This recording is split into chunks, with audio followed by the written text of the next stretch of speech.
ભગવાનનો સ્વભાવ કેવો છે તે અહીંયા વર્ણન કરે છે.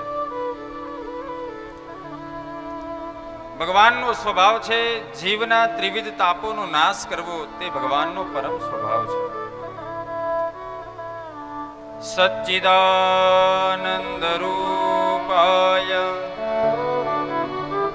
વિશ્વોત્પત્યાદિ હેતવે તાપત્રય વિનાશાય શ્રી કૃષ્ણાય વયમ નમઃ.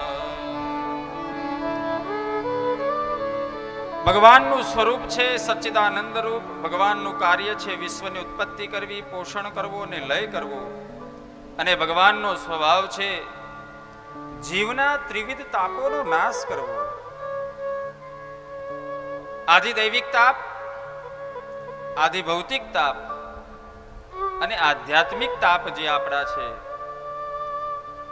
તે તાપોનો નાશ કરવો તે ભગવાનનો સ્વભાવ છે. આપણા સ્વભાવમાં ને ભગવાનના સ્વભાવમાં તફાવત છે.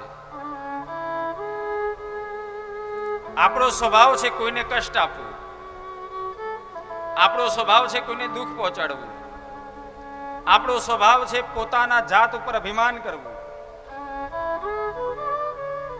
પણ આપણાથી વિપરીત છે ભગવાનનો સ્વભાવ. ભગવાનનો સ્વભાવ કેવલ ને કેવલ છે, કેવલ ને કેવલ પોતાના જે ભક્તો છે, પોતાના ચરણે શરણે આવેલા જે પોતાના ભક્ત છે, ભક્તના ત્રિવિધ તાપોનો નાશ કરવો તે ભગવાનનો નિજ સ્વભાવ છે. ભગવાન નથી જોતા કે આના જોડે પૈસા કેટલા છે. ભગવાન નથી જોતા આની જોડે સાંપત્ય, આની જોડે વિત્તજા કેટલી છે, આની જોડે સ્વરૂપ કેટલું છે, આની જોડે ઐશ્વર્ય કેટલું છે, આની જોડે જ્ઞાન કેટલું છે. નહીં, ઈશ્વર આમાંથી કોઈ જ વસ્તુ જોતા નથી. કેવલ ઈશ્વર એટલું જોવે છે કે એ ભક્ત મારા ચરણે આવેલો છે ને બસ. એક વખત જીવ ભગવાનના ચરણે શરણે થાય એટલે કેવલ ને કેવલ ભગવાન પોતાના નિજ સ્વભાવના પ્રમાણે એ જીવની ઉપર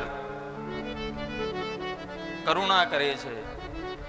શું કરે છે તો કહે છે તાપત્રય વિનાશાય. ત્રિવિધ તાપોનો નાશ કરી દે છે. એક આપણે સૌ પીડાતા હોઈએ છીએ આધિદૈવિક તાપોથી. આધિદૈવિક તાપ એટલે આ સંસારની અંદર આપણે રહીએ છીએ અને આ સંસારની અંદર જે દૈવી તાપ આપણને હેરાન કરે છે એ દૈવી તાપોથી આપણું રક્ષણ કરે છે. એટલા માટે ભગવાન આધિદૈવિક તાપથી આપણું રક્ષણ કરે છે. આધિભૌતિક તાપ, આ ભૌતિક જગતની અંદર રહીએ છીએ, ભૌતિક જગતની અંદરથી જેટલું આપણને દુઃખ મળે છે તો ભગવાનની કથા એ ભૌતિક જગતની અંદરથી પણ આપણા દુઃખોનો નાશ કરે છે. એટલે આધિભૌતિક તાપમાંથી પણ ભગવાન આપણું રક્ષણ કરે છે. અને ભગવાન આધ્યાત્મિક તાપોનો પણ ભગવાન નાશ કરે છે. કામ, ક્રોધ, લોભ, મદ, મત્સર, અભિમાન, ષડ વિકારોથી ભગવાન આપણું રક્ષણ કરે છે. તો એ છે આધ્યાત્મિક તાપ. આવા ત્રિવિધ તાપોથી ભગવાન આપણું રક્ષણ કરે છે.